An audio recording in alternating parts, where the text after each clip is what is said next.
초대교회 때는 거의 전천연설이에요. 무천연설은 아직 나오도 안 해요.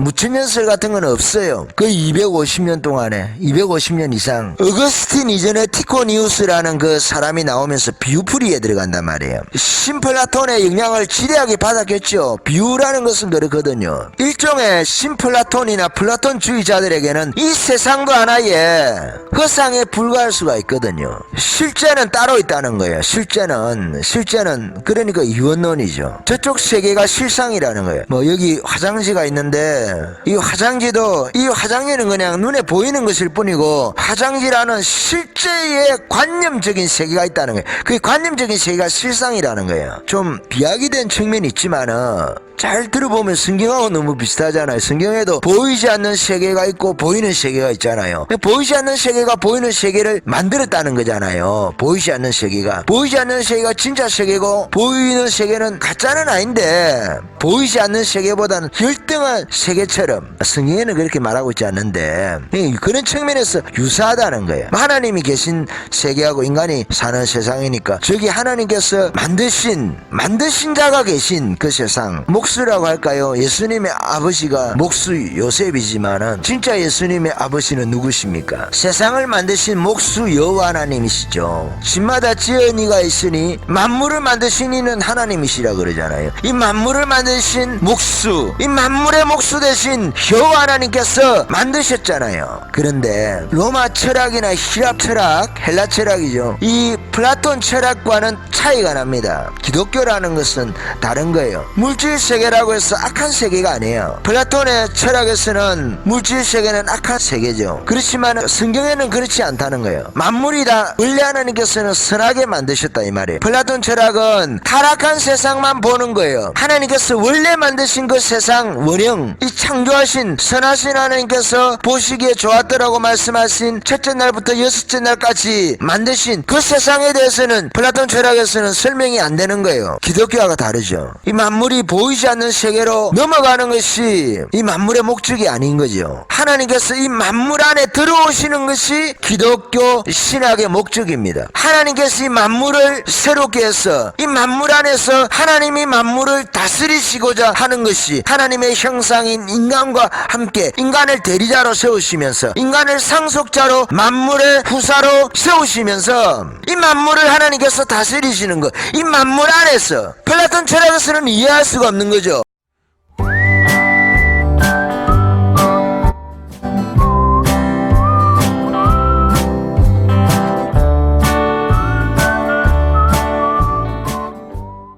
마가복음 13장 33절에서 7절까지입니다. 한번 읽어보겠습니다. 주의하라 깨어있으라. 이 앞에 바로 말씀이 그날과 그때는 아무도 모르나니 하늘에 있는 천사들도 아들도 모르고 아버지만 아시느니라. 그러므로 깨어있으라 이 말이거든요. 모르니까, 언제 올지 모르니까 깨어있으라 이 말을 말씀을 하시는 거예요. 도적이 언제 오는지 아는 사람은 없죠. 몰래 오시는 이유가 더 많은 사람을 구원하시기 위해서 주님께서는 몰래 오시는 거예요. 하나님의 또 다른 섭리가 있겠지만, 그래서 주의하라 깨어있으라.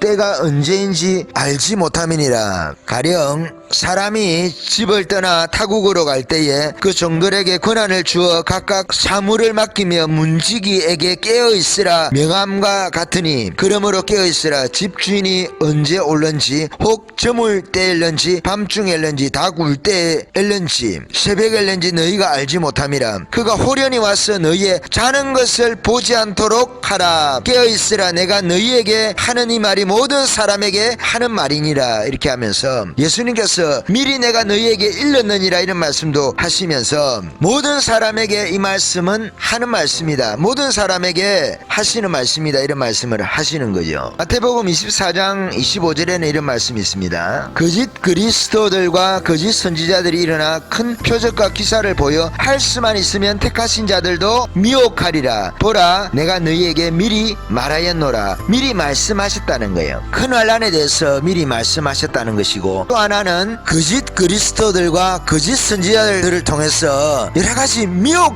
시키기 위한 기적들이 일어난다는 것입니다. 근데 이것을 가지고 또 은사를 성령에 나타났음을 본격을 하는 사람들이 있어요. 그것은 말씀을 자꾸 이렇게 혼잡을 하는 거예요. 하나밖에 모르는 겁니다. 그 말씀 가지고 모든 것을 그 말씀 가지고 다 보려고 하는 거예요. 어리석은 사람이죠. 지혜로운 사람은 지극히 선한 것을 분별할 줄 아는 사람이죠. 선한 것과 지극히 선한 것, 악한 것과 더 악한 것, 선과 악을 또 구분할 줄 아는 그런 사람이 지극히 선한 것을 구별하고 분별할 줄 아는 장성한 자가 되는 거예요. 다른 말씀은 다르게, 같은 말씀은 같게 이렇게 구분해서 말씀의 자리가 말씀의 자리 안에서 해석되도록 해야 되는 거예요. 우리가 비유나 상징도 마찬가지잖아요. 내 마음은 호수다. 호수가 나오는 다른 책이라든지 아니면 그 책 안에 있는 다른 호수들도 거기에서 말씀하고 있는 아니면 내가 이야기라는 그 비유에 사용됐던 내 마음은 호수다라고 말하는 그 호수의 의미를 끌어다가 그 호수의 뜻을 결정을 하면 안 된다는 거예요. 그것은 또 그 호수는 뭐 진짜 갈릴리 호수일 수도 있고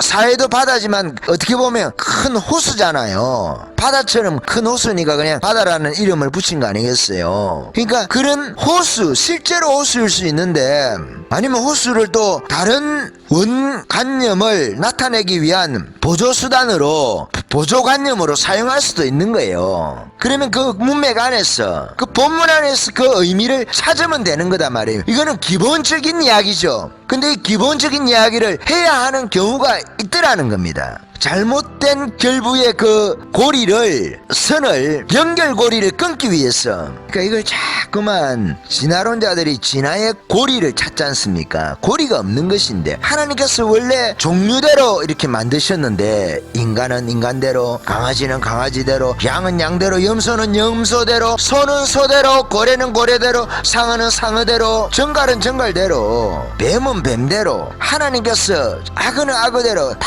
공룡은 공룡대로, 그 새는 새대로, 그냥 새도 독수리는 독수리, 참새는 참새, 독수리하고 참새하고 결혼해가 애가 안 생긴단 말이에요. 종류대로 만들었기 때문에 그 종류의 벽을 넘을 수가 없는 그 종류가 있단 말이에요. 벽을, 진화의 고리라는 거 있잖아요. 절대 연결되지 않는 거. 근데 이 말씀을 진화를 시키려고 진화의 고리처럼 이렇게 말씀을 자꾸만 잘못된 결부로 연결을 시키는 거예요. 엮고 해가지고 나중에는 본문의 의미가 산으로 가는 거예요. 그런 식으로 성경을 해석하는 데 있어 가지고 결정적으로 잘못된 것은 그 본문의 의미에서 벗어나게 하는 거예요. 그 본문의 의미를 다른 본문을 가지고 이렇게 그 본문도 그 본문의 의미가 아니고 이 본문도 이 본문의 의미가 아닌데 혹은 따로는 맞게 해석하면서 결부를 시키면서 다른 해석을 뽑아내는 다른 해석의 방향으로 나아가게 하는 그런 경우들도 있습니다. 그래서 성경 해석이라는 것이 참 어떻게 보면 그렇게 어렵지 않은데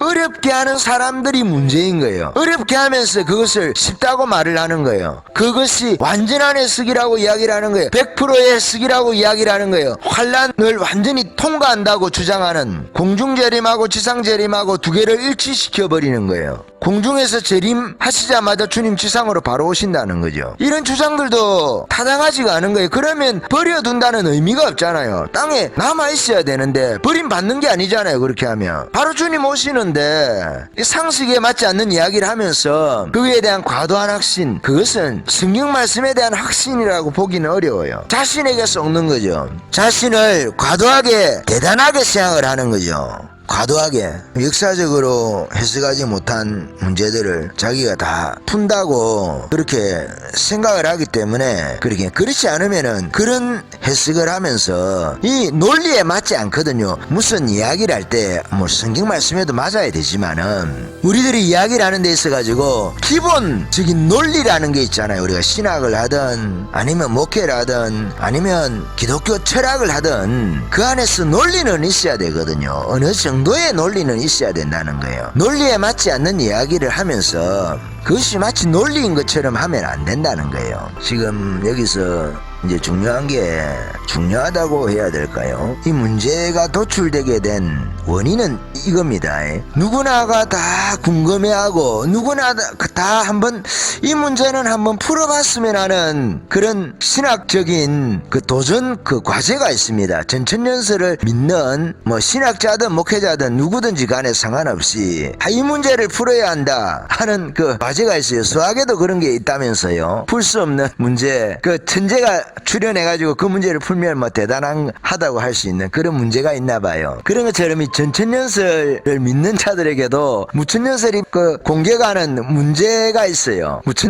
전천연설은 이래서 잘못했다라고 주장을 하는 그 문제가 있거든요. 무슨 말이냐면 그러면 천년왕국의 백성이 누구냐 하는 거예요. 천년왕국에 사는 천년왕국의 그 왕국의 백성은 누구냐, 그 사람들은 누구냐, 그 누구냐 이 말이지. 누구. 그 문제를 지금 풀려고 하면서 이 문제가 지금 나온 거거든요. 이 어떤 문제를 이야기를 하는 겁니까? 지금 주님 재림할 때 이 지상에 있는 사람들에게 구원의 기회가 있느냐, 뭐 회개의 기회가 있느냐, 믿을 기회가 있느냐, 다 같은 말이잖아요. 기회가 있느냐. 일반적으로 이스라엘에게는 기회가 있다고 다 생각을 하죠. 누구나. 환란 전 휴거설을 믿던 환란 중 휴거설을 믿던 이스라엘에게는 기회가 있다고 믿어요. 왜? 로마서에서 말하고 있지 않습니까? 온 이스라엘이 구원을 받아야 되니까. 온 이스라엘이 구원을 받기 위해서는 그 기회가 있어야 되는 거거든요. 이방인들이 충만한 수가 들어올 때까지 이스라엘이 들으는 방박하지만은 그 시기가 지나고 나면 이스라엘이 그냥 통으로 구원을 받는 거예요. 로마서 11장 25절에서 27절 말씀처럼 형제들아 너희가 스스로 지혜 있다 함을 명키 위하여 이 비밀을 너희가 모르기를 내가 원치 아니하노니 이 비밀은 이방인의 충만한 수가 들어오기까지 이스라엘에 들으는 완악하게 된 것이라. 그리하여 온 이스라엘이 구원을 얻으리라. 기록된 바 구원자가 시온에서 오사 야곱에게서 경건치 않은 것을 돌이키시겠고 내가 저희 죄를 없이 할 때에 저희에게 이루어질 내 언약이 이것이라 함과 같으니라. 이스라엘이 긍휼을 얻는, 그래서 이것이 하나님의 그 깊은 지혜다 하는 말씀이 로마서 11장에 그 나오죠. 그래서 예수님께서 재림할 때에 이스라엘이 그 회복돼서 돌아온다. 근데 재림이라는 것도 저는 그렇게 믿습니다. 공중재림과 지상재림이 분명하게 따로 있다고 믿습니다. 공중재림과 지상재림은 따로 있는 거예요. 공중재림이 따로 있어요. 그렇지 않다면 그 바울이 데살로니가서에서 말하고 있는 그 말씀들이 우리가 이해하기가 어려워요. 사실은 형제들아 자는 자들에 관하여는 너희가 알지 못함을 우리가 원치 아니하노니. 자는 자는 누굽니까? 자는 자가 그것도 자는 자라고 해가지고 저기 마태복음에서 깨어있으라 24장에서 마가복음 뭐 누가복음 이런 말씀에서 깨어있으라 이런 말씀에서 인용을 해가지고 자는 자들을 여기다가 해석하면 안 되잖아요. 그 자는 자라는 표현이 깨어있으라 이런 말씀 반대되는 그 깨어있지 않은 사람들에게 해당시키면 안 된다는 거죠. 이 말씀에 자는 자들은 어떤 사람들입니까? 그리스도 안에서 죽은 자, 여러분 다 아시는 이야기인데 말씀을 해석해야 하는 그냥 방식, 예를 들어서 이야기를 하는 거예요. 그런 방식으로 말씀을 해석하지 마시라고. 이 말씀에서는 그렇게 해석 안 하죠. 누구나 안 하시는데 이 말씀에서 그렇게 해석을 안 하시듯이 다른 말씀을 해석하실 때도 제발 억지로 좀 끌고 오지 마라 이 말씀이에요. 베드로가 그런 사람들에 대해서 이야기를 하잖아요. 억지로 풀다가 걸려가지고 넘어지는 거예요. 억지로 풀다가. 바울의 편지에 관해서 말씀을 하시는 부분이 있잖아요. 그죠? 베드로 후서 3장에 보면 베드로가 종말에 관한 이야기를 똑같은 말씀을 하시는 거죠. 도적같이 온다. 이 말씀들이 성경에서 예수님도 그러고 바울도 그러고 요한 역시 마찬가지고 다 같이 하는 말씀이 뭡니까? 주님께서 오실 날을 알지 못하니까 도적같이 오는 거죠. 알지 못하니까 도적같이 오는 거죠. 천사들도 모르고 인자도 모르고 하나님 아버지만 아시니까 교회도 당연히 모르죠. 근데 증거는 알 수가 있어요. 바로 문 앞에까지 와 계시는구나 하는 것은 알 수가 있어요. 그 문제를 데살로니가서에서도 설명을 하고 있고 예수님도 설명해주고 있어요. 가장 확실한 것 중에 하나, 물론 확실한 게 많이 있는데 그것보다 조금 덜 확실하지만 확실한 것이 뭡니까? 복음이 온 천하에 다 증거되는 거. 그때가 아니면 조금 더 남아있는 거예요. 온 천하에. 계시록 말씀 가지고 선교단체들이 많이 사용하지 않습니까? 각 나라와 족속과 백성과 방언에서 아무나도 셀 수 없는 큰 무리가 흰옷을 입고 손에 종려가지를 들고 다 땅에서 구원 얻어서 올라간 사람들이죠. 그 사람들 일종의 14만 4천이라고 할 수 있는 14만 4천의 원관념, 원의미, 완전한 교회죠. 땅에서 구속함을 얻은 흰옷 입은 아무라도 셀 수 없는 큰 무리, 손에 종려가지를 들고, 종려가지는 승리의 상징이잖아요. 땅에서 육신을 이기고 믿음을 지킨 사람들, 물론 두 종류가 있겠죠. 순교한 사람들도 있고 또 순교하지 않은 사람들, 순교하지 않았지만은 주님께서 순교자보다 더 귀하게 보시는 이들도 있겠죠. 요한같이. 왜 그런 사람들은 몸은 순교하지 않았지만은 마음으로는 매일같이 자신을 죽이면서, 자아를 죽이면서 사도 바울이 순교하기 전에 이야기했던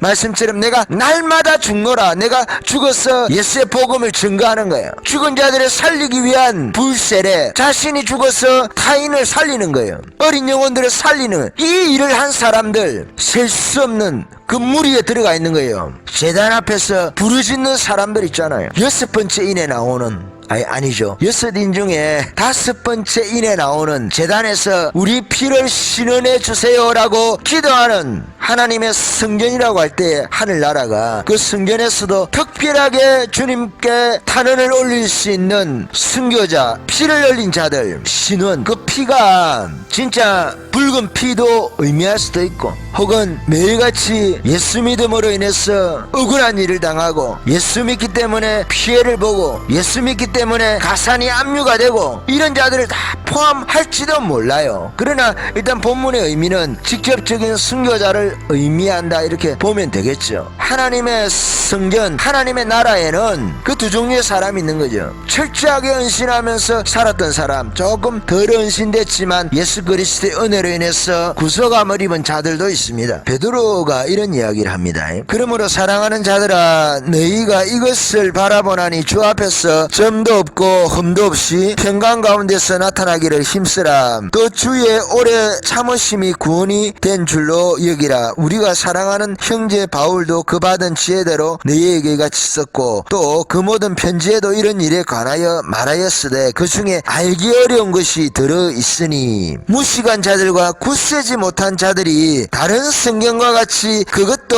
억지로 풀다가 스스로 멸망에 이르느니라. 그러므로 사랑하는 자들아, 너희가 이것을 미리 알았은즉 불법한 자들의 미혹에 이끌려 너희가 굳센 데서 떨어질까 삼가라. 억지로 풀다가 스스로 멸망에 이른다. 무법한 자들의 미혹에 이끌려 너희가 굳센 데서 떨어질까 삼가라. 우리가 성경 해석으로 끝나는 경우도 있어요. 사실 천년왕국이 있다고 믿든 천년왕국이 없다고 믿든 우리의 구원하고 크게 상관이 없을 수도 있어요. 천년왕국이 있다고 믿는다고 해서 주님께서 그 천년왕국에서 우리에게 상을 많이 주신다, 꼭 그렇지는 않을 거 아니겠어요. 천년왕국이 없다고 믿었는데, 천년왕국이 없다고 믿었는데 천년왕국에서 더 많은 상을 받는 사람도 있을 수 있거든요. 그 지식이 꼭 그 구원이라든지 상급하고 상관이 없을 수도 있어요. 그런데 그 어떤 시기에는 그럴 수도 있고 이럴 수도 있고 이래도 좋고 저래도 좋을 수도 있어요. 물론 모든 시대에 그 진리라는 거는 어떠한 형태로든지 간에 모든 시대의 진리 위에 바로 서 있는 게 맞습니다. 천년왕국이 진리라고 하면은 그냥 모든 시대에 그냥 천년왕국은 전해져야 돼요. 저는 전천년설주의자입니다. 전천년설주의자라는 말도 저 역시 그 사용하기를 원치 않아요. 사실은 그것은 그럴 수도 있고 아닐 수도 있다는 뜻으로 그냥 교회에서 통용이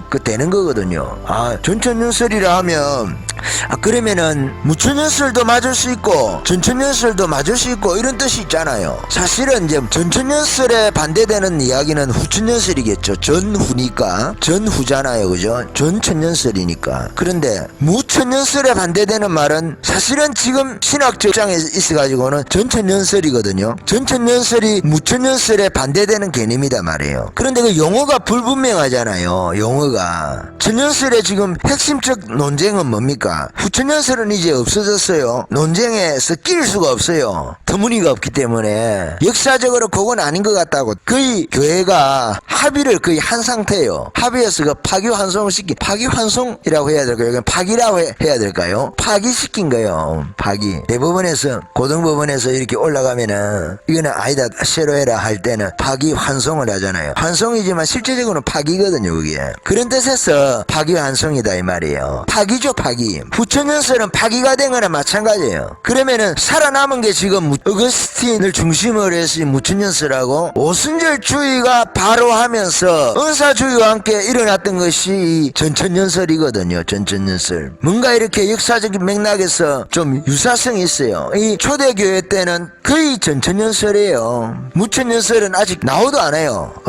무천연설 같은 건 없어요. 거의 250년 동안에 250년 이상. 어거스틴 이전에 티코니우스라는 그 사람이 나오면서 비유풀이에 들어간단 말이에요. 신플라톤의 영향을 지대하게 받았겠죠. 비유라는 것은 그렇거든요. 일종의 신플라톤이나 플라톤주의자들에게는 이 세상도 하나의 허상에 불과할 수가 있거든요. 실제는 따로 있다는 거예요. 실제는 그러니까 이원론이죠. 저쪽 세계가 실상이라는 거예요. 뭐 여기 화장지가 있는데 이 화장지는 그냥 눈에 보이는 것일 뿐이고 화장지라는 실제의 관념적인 세계가 있다는 거예요. 그 관념적인 세계가 실상이라는 거예요. 좀 비약이된 측면이 있지만은 잘 들어보면 성경하고 너무 비슷하잖아요. 성경에도 보이지 않는 세계가 있고 보이는 세계가 있잖아요. 보이지 않는 세계가 보이는 세계를 만들었다는 거잖아요. 보이지 않는 세계가 진짜 세계고 보이는 세계는 가짜는 아닌데 보이지 않는 세계보다는 열등한 세계처럼 성경에는 그렇게 말하고 있지 않는데